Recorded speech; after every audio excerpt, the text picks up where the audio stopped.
Breaking news. Patty Jenkins has stepped away from Rogue Squadron to focus on Cleopatra. Also in breaking news, Patty Jenkins has stepped away from Cleopatra to focus on Rogue Squadron. Wait, what?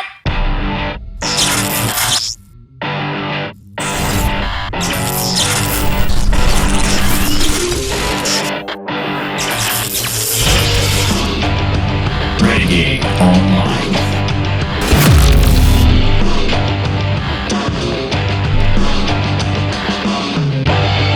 All right, folks, well, we're back again with another conversation with my buddy Kamran Pasha. We're going to bring him in just a second, but of course, as we said in the intro, some goofbag news with Patty Jenkins going on today. You know, what is she actually doing now? We've got one story from a month ago saying one thing, another story from today saying something else. It is absolutely comedic.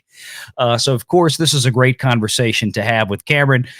Kamran always shares some great enlightenment, so let's bring him on in right now. And if you are not subscribed yet to Kamran's Patreon, please do that, because not 5 minutes after the story broke on Deadline and I'm reading this thing and laughing myself out of a chair, Kamran, your notification pops up on my phone. Kamran Pasha's new Patreon post regarding this Patty Jenkins mess.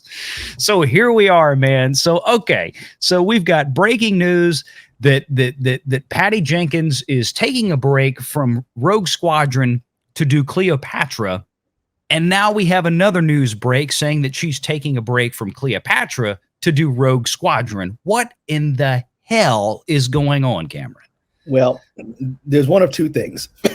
Either this is a wondrous moment of quantum physics, magic, where, things are upside down and right and left at the same time. That's one possibility.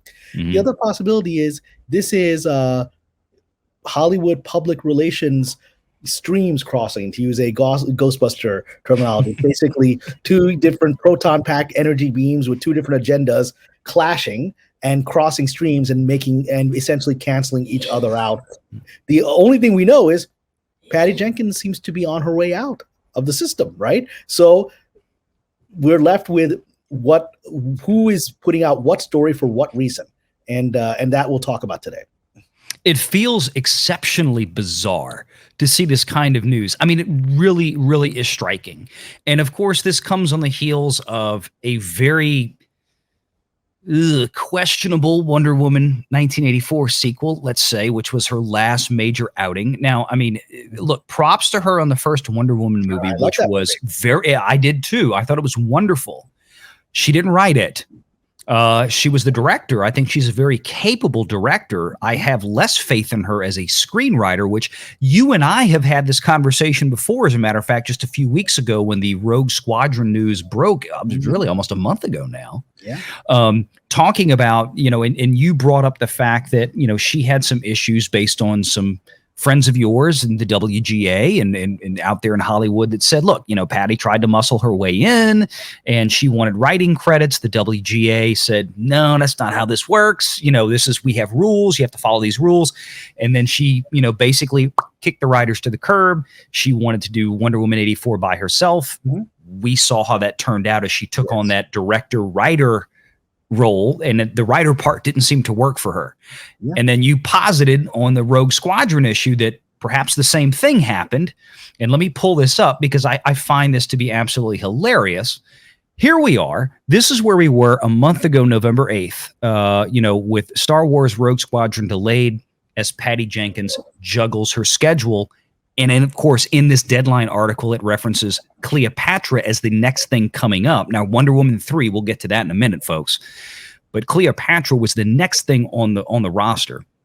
And then a few days later, we get this article here in the middle from Puck and Matthew Baloney, who, again, to remind everybody out there, now Puck you've probably never heard of, folks. But Matthew Baloney is a fellow that he's a former editor of the Hollywood Reporter, which is one of the three Hollywood Holy Trinity publications. Mm-hmm. So he definitely has his inside contacts, which he goes through in this article.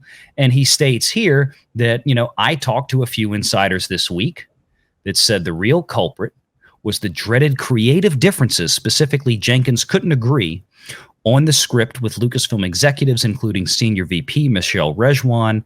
This is not unusual, of course, but it's laughably recurring. It's a laughably recurring problem at Lucasfilm under President Kathleen Kennedy. Say agents, top filmmakers are dying to make Star Wars movies until they sign on and experience the micromanagement and plot point by committee process, so on and so forth. They mentioned Benioff and Weiss, Ryan Johnson, so on and so forth. And it goes back to our previous conversation about, last week with Kathy having so much problems that this whole rumor about Favreau and Filoni basically being handed the keys to Star Wars, ostensibly, folks, by Alan Bergman, who is Kathy Kennedy's boss. Everybody needs to remember that Kathy Kennedy still has a boss. Alan Bergman is the chairman of the Walt Disney Studios system, all the studios. He is a boss of Kevin Feige. He's the boss of Kennedy. He's the boss of Pixar, the boss of Walt Disney Animation, Fox Searchlight, so on and so forth. So it makes sense that conversation very well could have happened, especially after they have not gotten the film into pre-production in 5 years. Now, here we are with Patty Jenkins, and the story gets followed up this week with this goofy stuff. And then we get this today, with Cleopatra apparently has moved on from Patty Jenkins. And they're saying, she's just going to move over, or whatever they put it, into the role of producer. It's not a move over. It's like you got fired. Yeah, it's just a title. You can have a dozen producers, executive producers, everything on a movie. It doesn't mean it's a title in the same way that Steven Spielberg is a producer on the new Indiana Jones movie that he walked off of. Right, it's just a title. It's a consolation prize, as indicated in my Patreon. And of course, Deadline is now trying to cover it by saying that it's because Ms. Jenkins has all these other obligations, including Rogue Squadron, which of course makes no sense whatsoever. And so, we are in a situation right now where first of all, you have different trades with different agendas putting out information, right? And each trade has a specific audience it's trying to serve. Deadline's audience, and I've said this on your channel before, Deadline's audience is what I call the club, the traditional famous Hollywood elite, the front people of Hollywood, which includes famous directors, famous actors. Patty Jenkins is very much the club, right? And so Deadline likes to see itself as being in with the cool kids, whereas someplace like Hollywood Reporter sees itself as trying to service the voices of the powerful elites behind the scenes, right? Okay, and Mr. Belloni came from the Hollywood Reporter, so we've got different agendas here, and part of it is also the trades, because they are largely a propaganda unit of the industry. They don't try to make things make sense. That's why they'll put out press releases that have complete hogwash in them and do it uncritically. Right? You'll have a movie star suddenly running out naked into the freeway carrying a gun, and then his PR people will put out a press release saying he was heat stroke, exhaustion, right? Rather than drugs or anything else that could cause serious backlash for that person's career. And the trades will put that out there without any sort of, does that make any sense whatsoever? No, and I hope Mr. Baldwin gets help. I'm kidding. That was a well. I was referencing another incident. No, I know what you mean, but I couldn't pass that one up. But that's they'll put that stuff out, and it's sort of the laughing thing, and the funny side of it is that sometimes when they decide their bread is buttered in a place that is unusual, they'll do that as well. So we recently saw when Gina Carano announced that she was going to be doing this movie about Hunter Biden and the corruption of the Biden family. The Deadline, to everyone's surprise, including people in Hollywood, just essentially did the same thing. Put out her press release, let her say her piece, let her say how badly she was treated. There was no contradictory perspective, even though that people in Hollywood were itching to contradict her because they believe, most people in Hollywood don't believe that Hunter Biden has done anything wrong.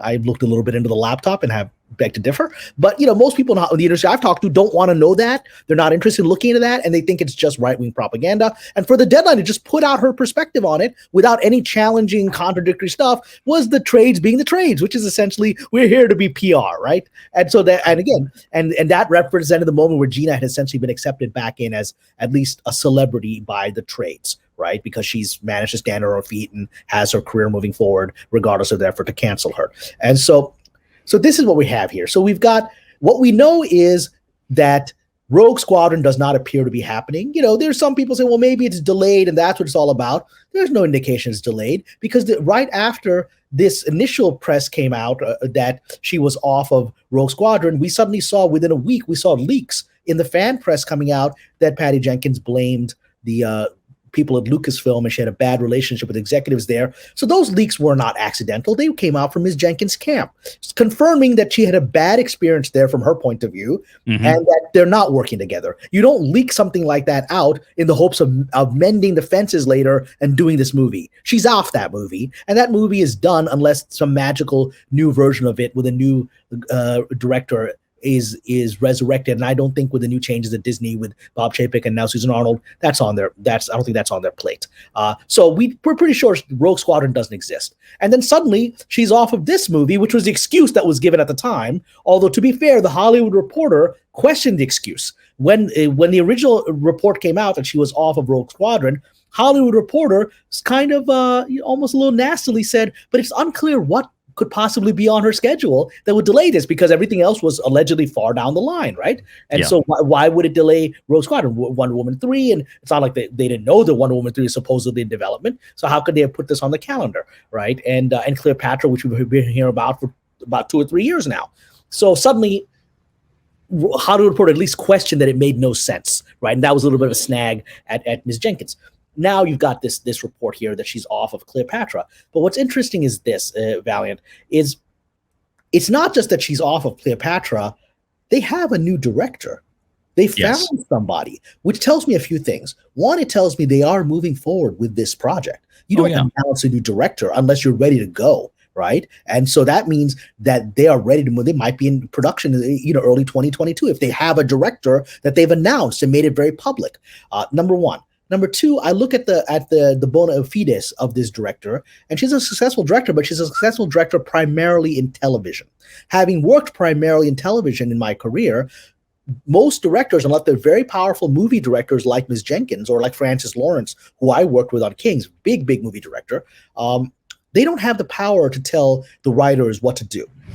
Television directors are essentially trained to be guns for hire. And so you give them the script, they might have a question on 1 or 2 lines, but they don't really mess around with it because they're there to service the writers. And they're not the showrunner. Yeah. Correct. They're not. And so this woman, this director, is very successful in television. She doesn't really have any major feature credits that I could find. She has some substantial TV credits, respectable TV credits, but even in the one that they're boasting on the trade article here, it's that she was the director of the Falcon movie, that series, Falcon and the Winter Soldier, Winter Soldier, right, on Disney Plus. But she wasn't the showrunner of that. No. Another gentleman who was from the Empire world created the show. He's listed as the creator. He wrote all the scripts. She directed all the scripts. But that is very much a gun for hire situation. So now the fact that she's been brought in to replace a television director, has been brought in to replace a major prominent movie director, suggests to me that the producers wanted someone who is used to towing the line and used to executing the script that they're given rather than altering it. Otherwise, you would go. That makes sense to me. That makes sense to me. Yeah. And you bring up Wonder Woman 3. And since you mentioned it, I brought up the slide from IMDb Pro. This struck me today because I did a little pull on this. And IMDb Pro, I mean, a lot of people are used to IMDb. Yes. IMDb Pro is the professional side, as the name implies. This is a paid for subscription to access some of the more detailed information on some of these things. And I want to draw your attention to something. So here we had, again, this article here that says Star Wars Rogue Squadron delayed. Patty Jenkins juggles schedule. And then today we get this. And this also, of course, mentions she's going to go focus on Wonder Woman 3. Both these articles did. And this article from Anthony D'Alessandro is dated November 8th. I want you to look over here at Wonder Woman 3 on IMDb Pro. Now, IMDb Pro is not always 100% accurate. Okay? But it's more accurate than the regular IMDb site because they are paying subscribers. I'm a subscriber, so yes. So look at this right here. Announced December 28th, 2020. And the script listed on November 6th, 2021. 2 days. 2 days before this Rogue Squadron article came out. 2 days, and then a month before this new article came out. And now, so that tells me, if that's accurate, according to IMDb Pro, when somebody lists the status as script, according to IMDb Pro, that means that there is a finished manuscript that has been turned in and effectively greenlit. So it seems a little funny to me that they have something ready to go. And of course, you know, when you look at the filmmaker's credit on here for Wonder Woman 3, you got Patty Jenkins, director. Yeah. And you've got Patty Jenkins listed as the writer. Now, okay. I'm getting a little curious as to where this Wonder Woman 3 movie is going to go. I'm going to state my opinion, and others have already stated they don't agree with it, but this is my opinion. Mm-hmm. Especially if Ms. Jenkins is the writer of this. We've seen that Ms. Jenkins is not a writer. Wonder Woman 1984 is a disaster and a poorly written movie compared to a very well-written movie from the first Wonder Woman. And so after that disaster, for her to continue on as writer means this project is not going anywhere. They, you know, the studio knows that. They know it's a badly written movie. They knew it when it was released, that this was not a well-written movie. They knew that. And they know that's not what she can do. But so my instinct is that a couple of things are going to happen. Either this project is just dead and it's going to be one of those things like Rian Johnson's trilogy that we keep hold, you know, as we say, inshallah, God willing, soon it's coming out, one of these days soon, right? That's one. The other option is that we're going to be seeing in the next few weeks or next few months an announcement saying Ms. Jenkins has decided to move on from Wonder Woman 3, as well as she has moved on from Rogue Squadron and moved on from... I'm starting to think that that's becoming more of a distinct possibility, because here's the other thing that I want to bring up. Also on IMDb Pro, and I apologize, it's a little sloppy as I navigate through these windows live on a stream or live on you know, recording like this. But let's go to filmmakers here. And this is what also strikes me as something that I didn't know until today, and I don't think a lot of the audience realizes this. And I tried to mention this in the chat on Toxic Femmes tonight on Midnight's Edge. I don't know if they caught it. Patty Jenkins, director. Look at the writing credits. Apart from apart from the actual screenwriter, look who's actually got WGA writing credits right now. Gal Gadot, listed as on Wonder Woman 3 or. On Cleopatra, I'm sorry. On Cleopatra, I'm sorry. Yes. Okay. Yeah. So yeah, I'm sorry. I should have said that. Shifting gears. Yeah, I apologize. Shifting gears a little bit. So on Cleopatra, story by Gal Gadot. And the writer is still Leda Calogridis. Is that the writer? Yes. Okay. Yes. She's still listed as the screenplay. Okay. That's Gal Gadot actually. Yeah, Gal Gadot has actual writer credits on IMDb Pro, which I'm assuming is probably under some kind of WGA guidelines. Yeah. As story by, and we've seen story by, if you go watch almost any movie these days, you'll see story by one person, screenplay by another. That's fairly common from what I've seen. And Cameron, correct me if I'm wrong on that, but that doesn't seem out of the ordinary. No. This suggests to me that if, you know, as you suggested before, that if perhaps maybe Miss Jenkins gets a little forceful in terms of trying to inject her own will onto a script as a director, wanting to be a writer-director. I wonder if this has perhaps caused any kind of friction between her and Gal Gadot that would spill over to Wonder Woman 3. So here, let me tell me what the story by credit tells me immediately. It tells me the history of this project. The history of this project, this wasn't Patty Jenkins' idea of Cleopatra. This was Gal Gadot's idea. I want to do a Cleopatra movie that I want to star in. That's the impression I got. I mean, that's how it would, you know, if they'd been, and you know, Ms. Jenkins would have demanded a story by credit had she been able to claim one, right? She's very much wanting to be a screenwriter in her mind. And so Gal Gadot, so it tells me the history of it. Gal Gadot, at the height of the great success of her partnership initially with Ms. Jenkins on the first Wonder Woman, says to Ms. Jenkins, I have this idea for being Cleopatra. I want to play Cleopatra. I got, you know, I don't know that she's thought out the story, but she had the idea. And then they went forward and they found Leda Calogridis, who's a very, very successful screenwriter. I have friends of mine who are successful writers who were mentored by her. She's a top A-list writer in this town, right? And so they went to her, and the very fact that Leda Calogridis would have given up a story by credit is a political thing. She understood that Gal Gadot is the force behind this movie that's making it happen. Right. And it's her idea. And so because she could have insisted, well, I'm the screenwriter, you know, anyone can come up with a one sentence, I'm Cleopatra. That's not enough for a story by credit. She gave it to her, you know, which you can under the Writers Guild. You cannot contest something, right? Which is what did not happen on Wonder Woman, where Ms. Jenkins apparently asked the writers to just give her a story or shared writing credit, and they declined to do so. which led to an arbitration in which she lost, which made her upset with the writers. And so here, clearly Ms. Gadot said, I want a credit. And Leda Calrissian says, yeah, this movie's happening because of you. So that tells me this movie's happening because of Gal Gadot. So she's the power player in this situation. And I assume, after the very poor reaction to Wonder Woman 1984, my instinct was that the relationship between the two would have soured. They hadn't worked together before, except for the first Wonder Woman, so it's not like they're old standing friends. So this was a marriage of convenience that seemed to be very successful, and then it soured. So Ms. Gadot, who's very ambitious, obviously, my instinct was she doesn't want to be associated with someone that's on the downturn, especially who's getting press of, well, kicked off a Rogue Squadron. So it's not good press.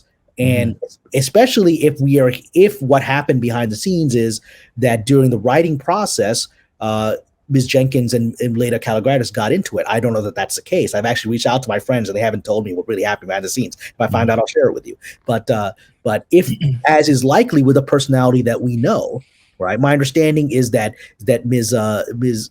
Jenkins was fired off of Thor as well, one of the Thor movies. She was up, I think, for Thor Dark World, and then she was let go. So she's clearly got a very passionate perspective on things. One could call that an ego, but she has strong opinions on things, and sometimes those opinions are wrong, as we saw in Wonder Woman 1984. So if she got into a fight with Leda Calrissian, well, Leda Calrissian is not a spring fawn. She's a very established screenwriter who's worked with my mentor Oliver Stone and others Martin Scorsese. She's worked with the A-list of the A-list. She's when it comes to movie screenwriters, she's top of the top, right? And so if anyone tries to push her around, she's got the leverage to say, yeah, we're not going to do that to my script. And if Ms. Gadot is the one who's the real power player behind, who's getting a story by credit, sides with her, then it's going to be a very bad outcome. So my instinct, and there are people that are saying, well, I'm sure Ms. Gadot's going to step down from this movie in a few days. I don't think that's going to happen. Happy to be proven wrong. We might come back and say, I was wrong. She stepped down and they've gone with Zendaya or someone else, right? I don't think that's going to happen. This is Gadot's project. That was exactly my point. And that's what struck me was because when I look at this, and I brought this back over to the details screen on IMDb Pro for Cleopatra again, just for everybody, we're still on Cleopatra. Yeah. And you see announced here in pre-production, both the same date, October 11th, 2020. Now, what that seems to suggest to me, and again, Cameron, correct me if I'm wrong, you know more about this than I do, no doubt.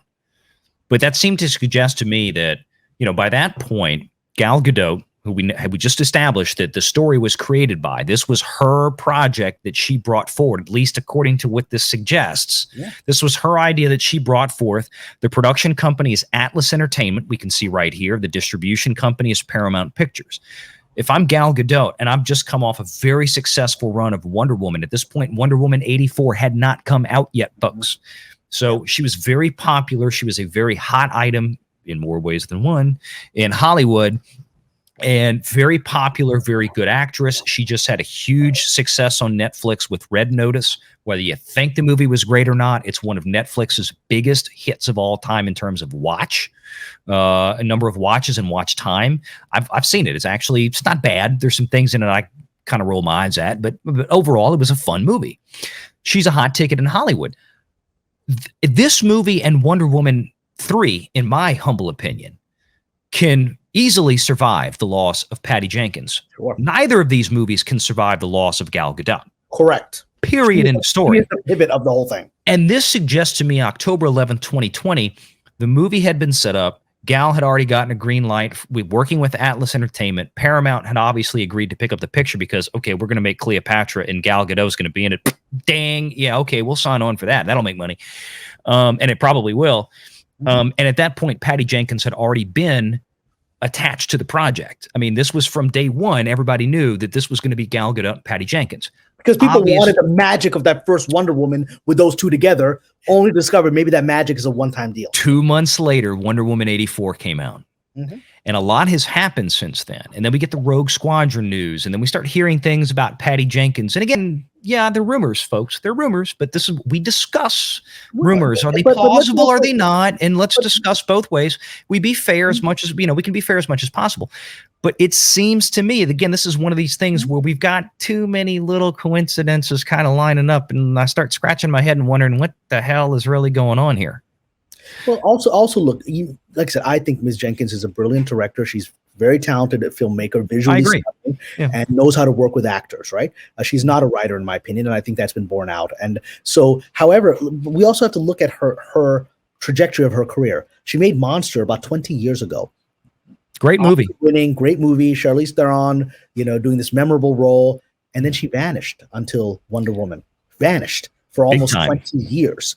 And she's not, retiring and going to Florida for 20 years. She was trying to get stuff done. She was trying to, we know at least one project she left, which is the Thor project where she was attached and then she left. But I'm sure there is a dozen projects we know nothing about where she was developing that didn't work out. And when it's 20 years between your first and your second film, it suggests that there's something going on there that's not normal in someone's career. She clearly wasn't building a collaborative career that would allow her to have gone from her first movie to her next one within 2 years, right? So, it may be as a result of ego. It may be a result of a very stubborn creative vision. She could have been raising a family too. I don't know anything about her personally, but I mean, she was off. She was off. Trying to work. That's what I'm saying. Even with all that, 20 years is a hell of a long time. Yeah. Hell of a long time. And once you're gone for 20 years, you don't just come back with Wonder Woman. I mean, she was in the game trying to get stuff done in that time and just couldn't pull it off. And now we're beginning to see the reasons why maybe she wasn't able to pull it off, because the same pattern is repeating itself. The same pattern is repeating itself where she's leaving projects or being pushed off of projects that happened after Monster. It's happening again. Yeah, I tend to want to believe you on that one, because again, I don't know how else to explain a lot of this. It's just everything at one time, and we get these two articles again. That's why I keep leaving them on the screen. I can't reconcile these things. And I mean, literally from the same publication, from Deadline, saying here on November 8th, she's stepping aside from one movie to go work on this other movie. And then 28 days later, she's leaving the other movie to go work on the first movie we just said a month ago that she's not. Yeah. And again, and Wonder Woman 3 is also mentioned in there as well. But again, Cleopatra was supposed to be in production before Wonder Woman 83. They were already supposed to be in production. I mean, look, we've had a lot of Hollywood studios in production this year, making films, physically making films. And this one, again, that was announced last year to great fanfare, just like Rogue Squadron, and neither one of them have gone anywhere. Yeah, I mean, I think it's not hard to read these tea leaves, and what people get confused by, which is the intention of things like this little game the trades are playing, at least Deadline is playing, where it's saying she's left Rogue Squadron to do Cleopatra, and then she left Cleopatra to do Rogue Squadron. It's a game that's meant to confuse people on purpose, right? They're aware. They know they're reporting from a few days ago. They know that. They reported it. If we know that, they know that, right? They know they're reporting. And it's unfortunately a problem in the general media, a contempt for the audience, which is that people are stupid and won't be able to put two and two together, right? And to be a little sad, a lot of people can't put two and two together. I'm seeing people going, well, I guess she must be back on Rogue Squadron. They're just going on surface things and being easily manipulated by a very sort of cheap PR game. Mm-hmm.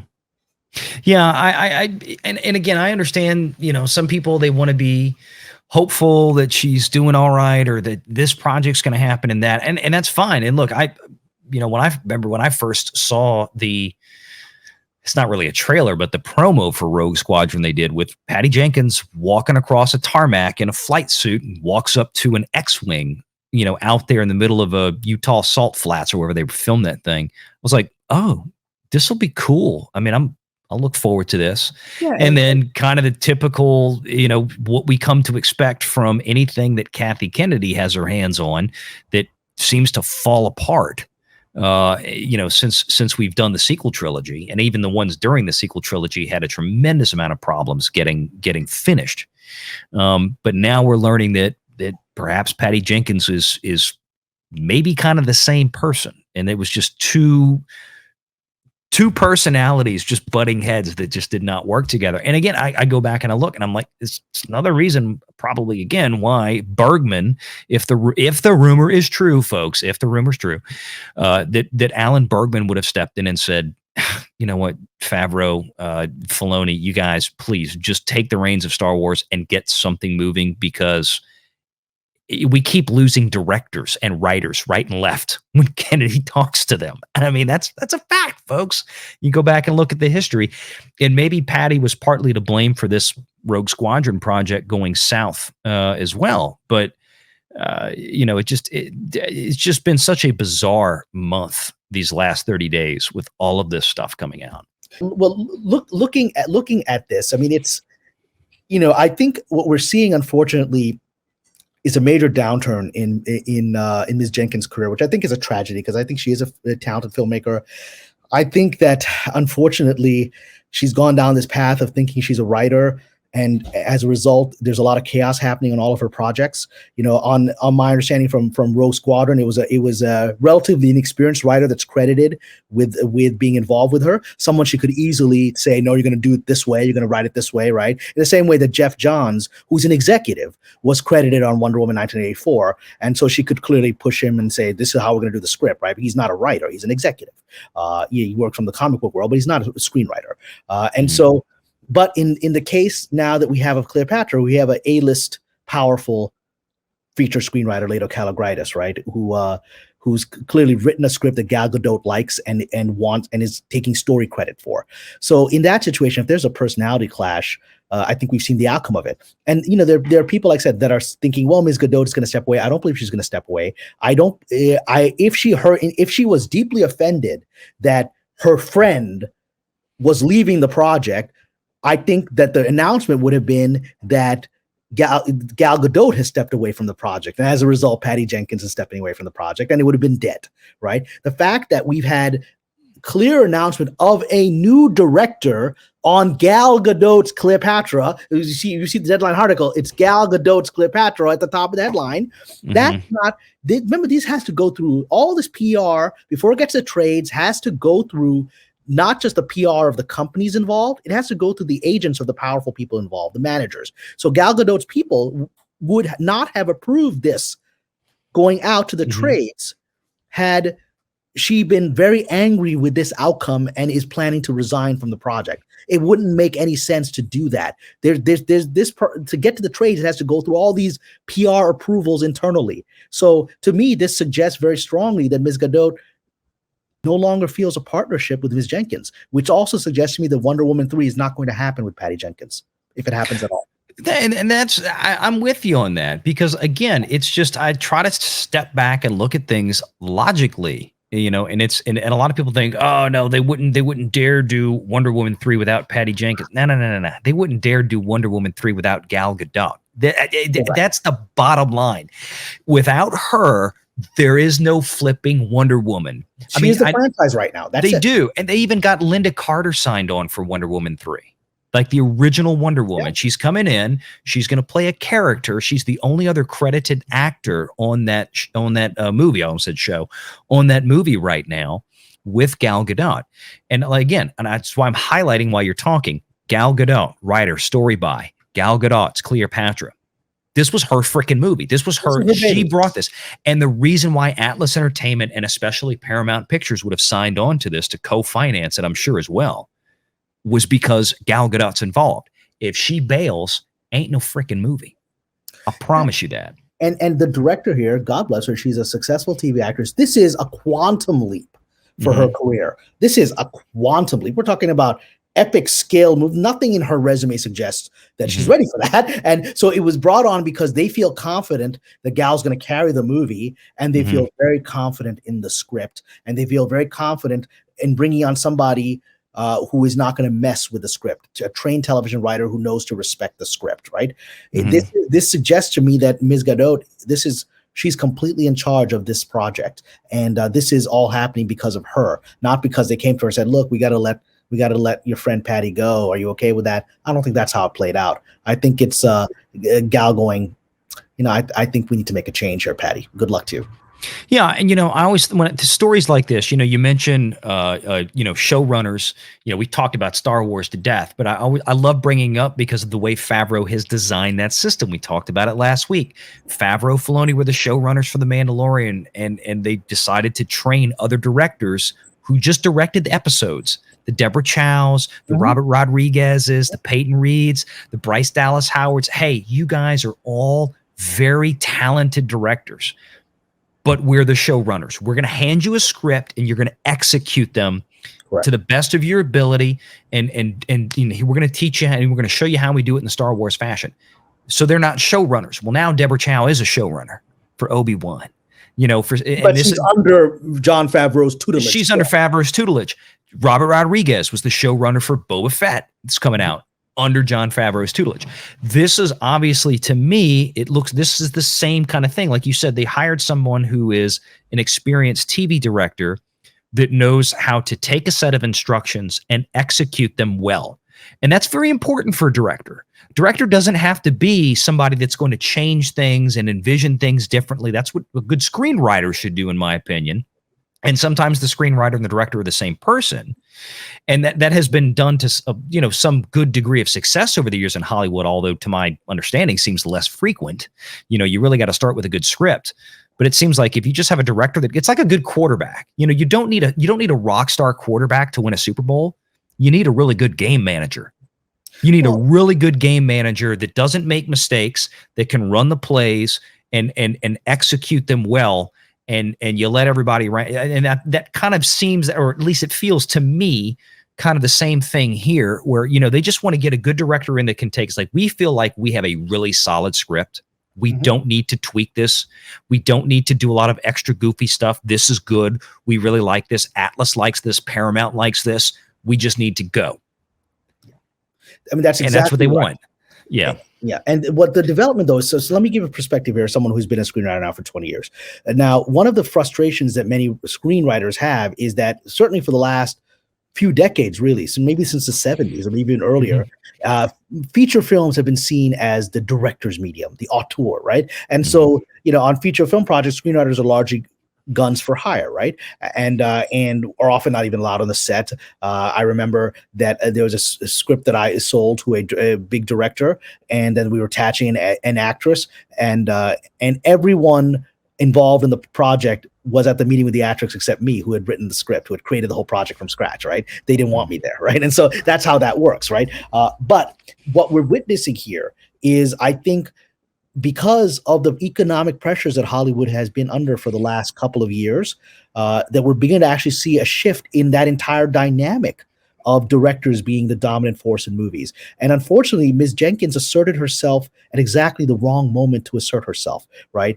In the 80s and the 90s, even 5 years ago, 4 years ago, 3 years ago, it would have been safe for a director to mess around with the script and change things. I've had 2 projects of mine die because a director came in and rewrote the scripts from scratch, and the producer in the studio said, "What is this garbage? We don't want to make this." And they both died. And then I was like, "Why don't we just go back to my original script?" I was like, "Well, now that's going to offend the director if you go back to your original script." So the project, it was easier for them to just kill the project than to offend the director that he couldn't write, right? Twice that happened, 2 different projects.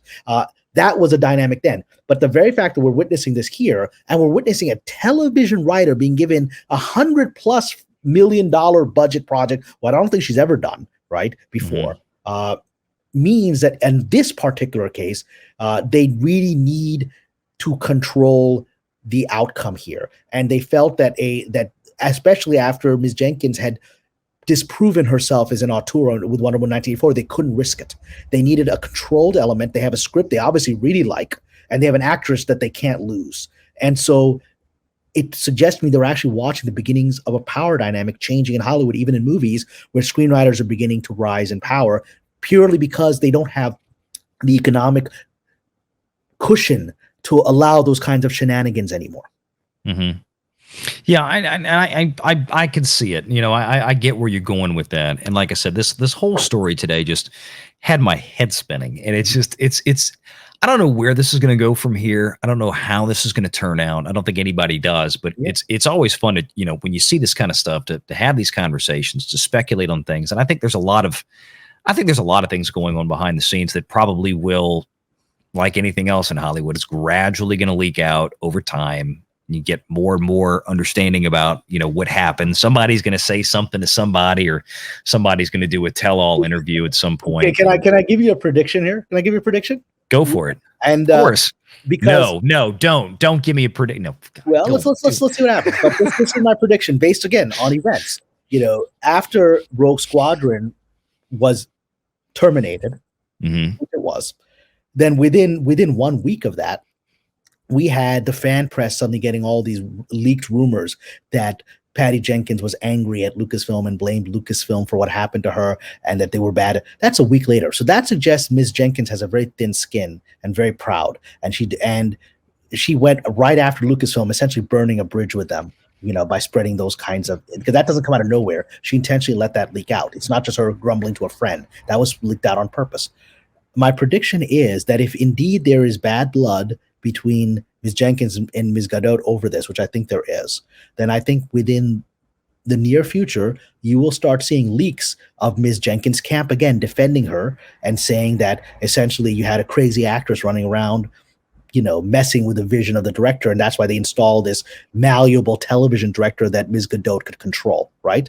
I think if you see that kind of thing pressing out, that's Ms. Jenkins lashing out again, which I think will also not be helpful to her career. But it'll also, if that happens, that will suggest that Woman 3 is finished for Ms. Jenkins. No, I think it's one thing for her if she were to, and if she did it herself, or one of her proxies, let's say, had leaked some information out to Matt Maloney over there at the Puck. Former editor over at Hollywood Reporter, about all the, actually we just, creative differences, and we didn't get along because Kathy Kennedy was micromanaging, and this is from the article we had up on screen earlier, micromanaging and this and that, which I can totally believe. Kennedy's not that well liked outside of Hollywood. I think the Star Wars fandom can attest to that. I'm not so sure she's inside of Hollywood either. She may not be, but it's a whole different world if she were to actually specifically name Gal Gadot as a problem, in a leak or something. If she were to ever do that, I think that would be a disaster for Patty Jenkins, because she would Gal only Gadot, do that if she's been cut out of Wonder Woman 3 for sure. Then it's burned the bridges. Well, because everybody loves Gal Gadot. Who the hell doesn't like her? Well, some of the wokies don't like her. Well, and some of the wokies don't like her, but let's be honest. As far as the broad audiences go, the money-paying public, we love her, and we want to see more of her. And some Netflix movie proofs. Yeah, and it's so good luck if Patty decides to do that. Not again, folks out there, don't jump. We're not saying she's gonna. I'm giving a prediction based on personalities, and I'm happy to be wrong about this. I think it's a totally reasonable prediction. And again, we're not saying that it's absolutely going to happen, but I think it's a very reasonable prediction. And like you said, we'll probably see it in the next few weeks. Now, I got to imagine if she really feels that way, she's probably going to tread lightly. But at the same time, if any of this conversation bears out to be even halfway accurate, then it seems to suggest perhaps a strained relationship between Gadot and Jenkins. And I think on a very practical level, these two do not have a lifelong friendship. They had a marriage of convenience on a very successful first movie, and then a second movie that was a financial disaster and a PR disaster for the brand, and a PR disaster for Ms. Gadot, who's very conscious of the fact that she's gone from being sort of a C-list side actress to a movie star, right? Yeah. And she wants to preserve that and build on it. And she knows this Wonder Woman is a life brand. It's something that's going to be part of her legacy. It was the one life brand that the DCEU had at Warner. They had nothing else. You had Aquaman, but we got that AH person whose name we can't say on YouTube. Yeah. That going to cause some problems with the second Aquaman movie. Exactly. That'll be another video. That will be another video. It wouldn't. My whole point is that if I'm just looking at it as a human being. If I were in Ms. Gadot's position, certainly with my personality, I can't imagine resenting that the negative press that I'm getting off of this movie that should have been a massive success, that should have been my triumphant second round, so that everyone's excited for that third round. Instead, I'm getting sort of Last Jedi type bad press, and she's very conscious of the fans. The fans didn't like it. Yeah. I can't imagine that she thought, well, Patty, you should have fired those writers. I think you did the right choice. I think she's probably thinking, you hurt all of us by letting your ego get involved with this. I acted in the movie you gave me, but I'm sure she probably sensed there was something wrong with it. And, when you're looking at these, I got to read this. This is what I got to do. And Steve Trevor is in the body of somebody else. Does that anything make any sense? And so I would not be shocked it would be more shocked if they were happy-go-lucky and friendly and there was no blame going around after Wonder Woman 1984. That would startle me more that there was some resentment. Yeah, and it was easy at that point in time to point to pandemic lockdowns and stuff like that. This was December of last year. We really hadn't come out of the lockdown portion yet. But again, they released it on HBO Max. It didn't do well saw in it in a drive-in. I haven't been to a drive-in in years. I went to see it in a drive-in, and I was so excited. I'm sitting there with my friend, and we're both looking at each other like, what the hell is this? What is this? Well, that's what I was going to say. It really wasn't so much the box office, the financial response to that film, as it was the audience reaction to that film was really, at best, tepid. At best. At best. And I mean, it was, it was from the audience, and this was what was key. It was the audience that largely adored the first movie. Really, I loved the first movie. I did too. And my wife loved it. And Mrs. Renegade, she never watches superhero movies, but she went to go see it, and she's like, I really enjoyed it. I thought it was great. I'm like, everybody loved it. The second movie, the same people went to go see it and was like, meh. I mean, that was the best reaction you got, was meh, or it was terrible. It was me or less. I was of the terrible. I had a sinking feeling through that film. And I'll give you personal reasons. I mean, the first movie was very poignant for me because it was so naturally diverse. You had her gang of characters. You got a Native American dude. You got the Scottish guy. You've got this Arab guy. You had this gang of characters. And the Arab guy was talking about how being in France, being discriminated against as a brown guy. I mean, these were meaningful characters. Native American guy talking about his people being wiped out. Best you can do is work in the fields out here in the war. It was an emotionally moving movie that was very naturally diverse. And then this movie, I'm a Muslim guy, and I'm sitting there, I'm watching all these Muslim villains, 1980s type of. I felt like I was watching a Chuck Norris movie from 1983, where they're Allahu Akbar, and she's like taking out all these brown dudes. I was like, for a movie that had this Arab guy that was a heroic guy in the first movie that actually took her on, spoke 6 languages with her, and now the next, these are all the standard bearded turban dudes that are, trying to kill little kids, right? I was like, for me, that broke my heart. I was like, what is this garbage?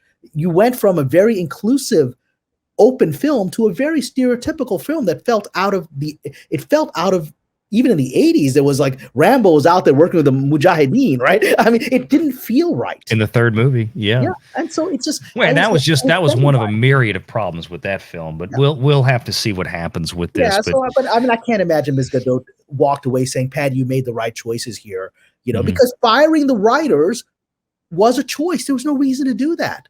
There was no reason to elevate whatever dispute I'm sure the writers would have taken the paycheck and written a wonderful script, but she let them go. And Gadot knows that. Yeah, That's the result. Oh, yeah. Well, and she's the one that has to bear the brunt of it because she's the one actually in front of the camera that everybody's seeing, going through the motions in a movie that a lot of people that loved the first one didn't enjoy. Yeah. And so anyway, Kamran, thanks for being here. Any final thoughts you want to share before we close out tonight? Well, what I want to remind the audience is that Hollywood is all about illusion, and don't follow just the surface of things. One of the reasons Valiant Renegade has such a great channel is it goes beneath the surface of things. And it's what I try to do on my Patreon as well. I just try to go look. And it's not me making it up or wishful thinking. It's 20 years of having been on the other end of those games, of losing those battles, of finding myself fired from projects because I mishandled it and I couldn't read the tea leaves of the situation because I looked at the surface of things. Those experiences have made me look beneath the surface of things. And so far, I have a pretty good predictive record, and so does Valiant, because we're trying to make sense of things that don't make sense because we're being given propaganda by the industry. So you've got to get through it to find the truth. And that's why this channel is so valuable. And that's what I hope I'm providing with my Patreon. Well, Kamran, I thank you. And I think your Patreon's great. It's always, I mean, every time I see a new Patreon post from you pop up, I'm as fast as I can get to it, I'm going to check it out. Yeah. So all of you out there, please do the same.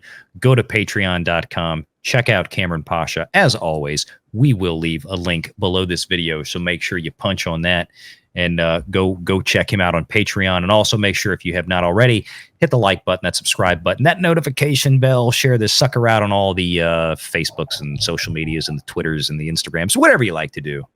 And leave a comment before you head out today. And make sure you let us know what you think. Appreciate y'all being here. And until next time, Take care.